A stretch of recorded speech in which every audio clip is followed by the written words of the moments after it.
अरे होली बिहान काहे आयला ए कान्हा, होली बिहान काहे आयला।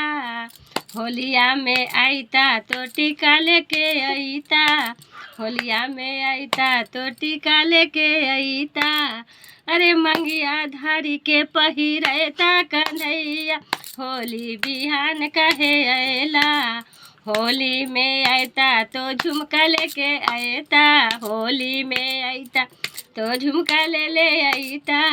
अरे कनवा धरी पहिरौता कन्हैया, होली बिहान काहे आयला।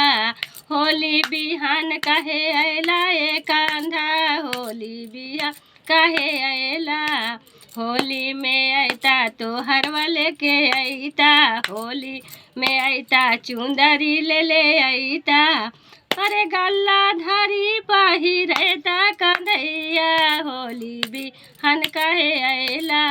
होली बिहान काहे आयला ए कान्हा, होली बिहान काहे आयला। रे होलिया में आयता तो चुंदरी ले आयता, होलिया में आयता तो चुंदरी ले आयता। चुंदरी पर रंगवा खेलैता ए कान्हा, होली बिहान काहे आयला। अरे चुंदरी पर अबीरा खेलैता ए कान्हा, होली बिहान काहे आयला।